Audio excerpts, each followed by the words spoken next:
Les premières éditions en 2022 et 2023 ont été des moments d'apprentissage et de consolidation.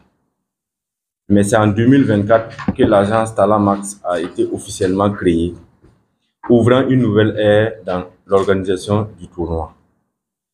Depuis lors, l'événement a pris une nouvelle dimension. Une équipe professionnelle composée de coachs, médecins, juristes et logisticiens a été mise en place. Ce n'est plus un simple projet personnel, mais un projet collectif, porté par une équipe engagée et soutenu par de nombreux partenaires. L'année 2024 a été également un tournant en termes de résultats. 6 joueurs ont été retenus pour des stages en Israël, dont 2 évoluent aujourd'hui dans le championnat israélien.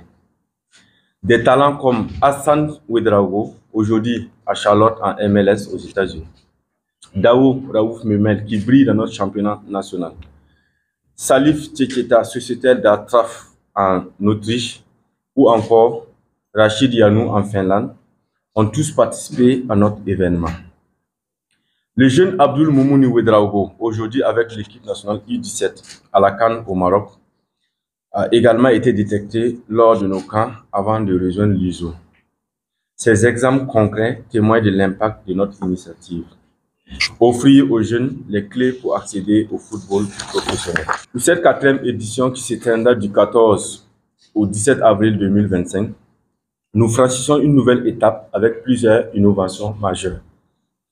Une participation record de 20 équipes, dont 3 venues de l'étranger, Mali, Bénin et la Côte d'Ivoire, symbole de l'internationalisation croissante de notre événement.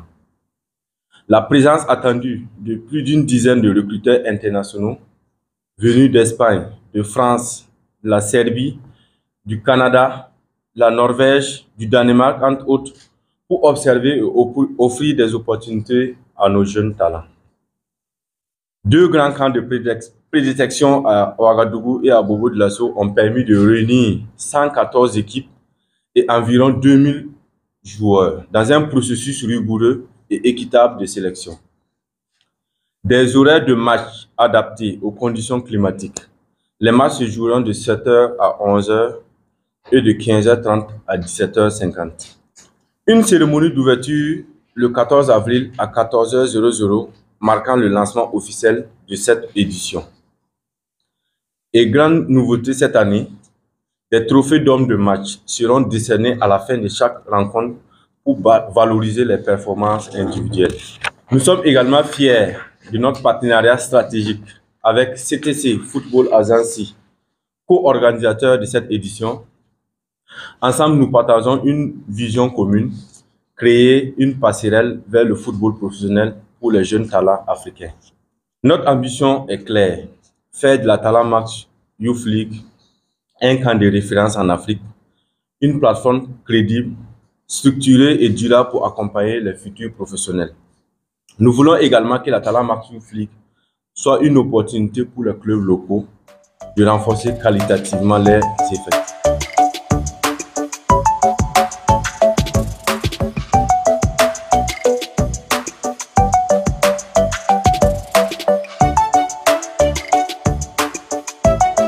Il y a eu 2 camps de prédétection qui ont été organisés.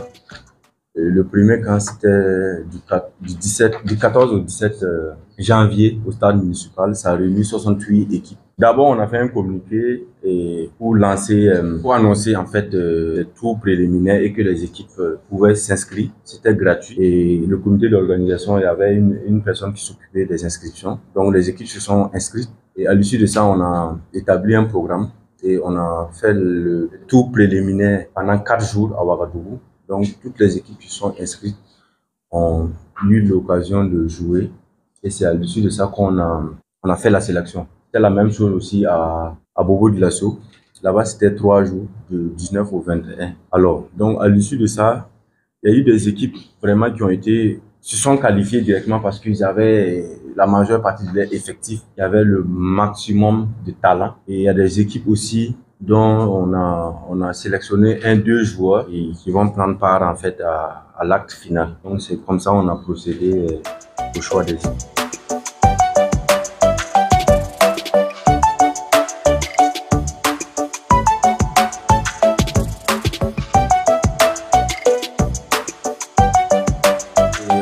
commencé la préparation depuis le mois de décembre. Donc, en ce moment, il n'y avait même pas de programme de championnat de Ligue 3 et championnat de petites catégories U17, U15 et puis U20. Il y avait seulement que le programme de championnat de Ligue 2 et de Ligue 1, ainsi que la Coupe du Faso. On a fait le programme d'abord en fonction de ce calendrier-là, avec la Ligue professionnelle. Et quand on a commencé la prédétection en janvier, je pense que c'est après janvier que le programme de championnat Ligue 3 est sorti. Heureusement, ça ne tombait pas sur les dates qu'on a choisi, 14 ou 17.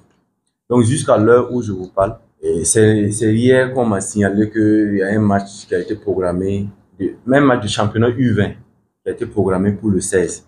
Sinon, le programme qu'on a établi, il n'y a pas de championnat Ligue 3, il n'y aura pas de championnat aussi U17 également. Donc normalement, le championnat Ligue 3 ne va pas nous déranger. C'est vrai que la majeure partie des joueurs sont issus de la Ligue 3, mais je pense que les clubs sont en train de prendre les dispositions, en tout cas pour assurer la participation effective de leurs joueurs. Le seul problème, c'est que c'est le championnat U20 qui joue un peu sur le programme, mais ça aussi, on a déjà pris les dispositions depuis hier quand on a mis l'information.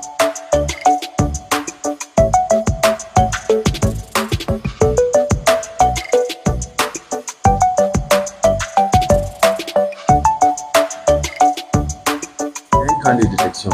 En fait, on ne cherche pas des vainqueurs. Voilà, tout ce qui nous intéresse, on va faire un calendrier pour permettre aux 20 équipes de jouer au moins 2 matchs. Voilà, peut-être les meilleures équipes pourront jouer 3 matchs en fonction des recruteurs qui seront là. Même par le passé, et les équipes dans le programme, c'était prévu qu'ils jouent 2 matchs. Et finalement, ils ont joué 3 matchs. Et ce que peut-être je n'ai pas aimé aussi, c'est qu'il y avait des équipes qui étaient prévues jouer, qui étaient programmées pour jouer 2 matchs et qui ont joué 1 match. Et là, moi, j'ai décidé cette année, nous, on a, au niveau du comité d'organisation, pour les recruteurs qui viendront, il faut qu'on respecte au moins les 2 matchs. Parce qu'une équipe peut faire un mauvais match et s'il y a une chance de rejouer, pourra se racheter. Voilà. Souvent, les recruteurs peuvent, je comprends aussi parce qu'ils sont pressés, ils veulent passer tout de suite à autre chose. Mais il faut quand même qu'on essaie de permettre aux enfants d'avoir au moins 2 matchs. Voilà. Si tu as raté ton premier match, au prochain match, quand même, tu arrives à te racheter. Donc, l'organisation, on va assurer à chaque équipe participante d'avoir 2 matchs pour ce moment.